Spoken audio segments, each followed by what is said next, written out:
आपण तिरुपती देवस्थानचा प्रसाद, त्यावरून झालेले आरोप आणि राजकारणाची चर्चा केली आणि त्यावरच आम्ही तुम्हाला एक प्रश्न विचारला होता। त्यावर तुम्ही काय कौल दिलाय तोच पाहण्यासाठी जाऊया आपल्या पोल सेंटरला। आजचा आपला प्रश्न परत एकदा बघूया। तिरुपतीच्या प्रसादात चरबीचा अंश, चंद्राबाबूंचे आधीच्या जगनमोहन सरकारवर आरोप, भक्तांच्या आस्थेशी खेळ करणाऱ्यास कठोर शासन व्हावं असं वाटतं का? 48,000 एकूण मतं आली आहेत यूट्यूबवर। 85% म्हटलंय होय, 15% नाही। इंस्टाग्रामवर एकूण 2,000 मतं।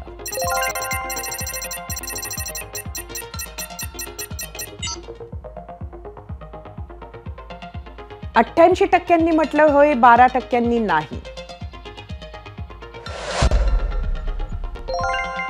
फेसबुकवर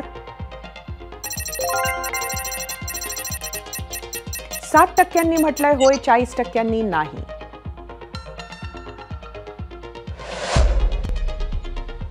बघूयात एक्सचा कौल।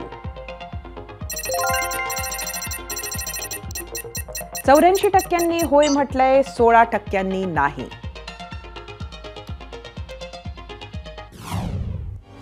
भारतात अनेक ठिकाणी धर्म आणि राजकारण हातात हात घालून समोर आलेले दिसतात। लार्जर दॅन लाईफच्या प्रेमात असलेल्या भावनेला प्राधान्य देणाऱ्या दक्षिण भारतात तर या दोन्ही गोष्टी एकमेकात इतक्या गुंफल्या गेल्या आहेत की उकल करायला गेलं तर गुंता वाढायची शक्यता जास्त। आता बालाजीच्या प्रसादावरून रंगलेल्या वादात सुद्धा याचं प्रतिबिंब पाहायला मिळतंय। चंद्राबाबू आणि पवन कल्याण यांनी धडाक्यात प्रचार करत जगनमोहन यांची सत्ता उलथवून लावली आणि चंद्राबाबू सरकारनं जगनमोहन यांच्या कार्यकाळातील विविध गोष्टींवरून त्यांना घेरणं सुरू केलं।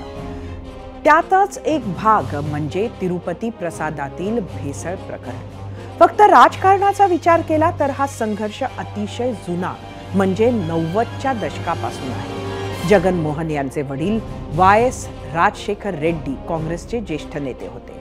सोनिया गांधींचे विश्वासू मानले जायचे।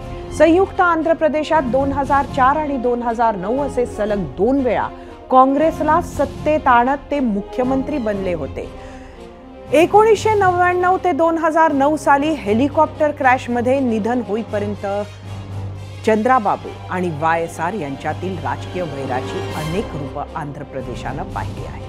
जसं आपल्याकडे शिर्डी देवस्थान ट्रस्टवर सत्ताधाऱ्यांची माणसं नेमण्याचा प्रघात आहे, तसंच आंध्रात कोणाचीही सत्ता आली तरी सर्वात श्रीमंत देवस्थान असलेल्या तिरुपती ट्रस्टवर आपलं नियंत्रण असावं यासाठी प्रयत्न केला जातो। राजकारण साधण्याच्या नादात चुका होणार हेही ठरलेलं। फक्त चंद्राबाबू आणि पवन कल्याण यांनी इथंच थांबून कोट्यावधी भक्तांना चरबीयुक्त प्रसाद ज्यांनी खायला लावला, हजारो कोटींची संपत्ती असलेल्या ट्रस्टला खराब दर्जाचा प्रसाद ज्यांनी पुरवला, त्या साखळीला उजेडात आणतील अशी आशा करूया।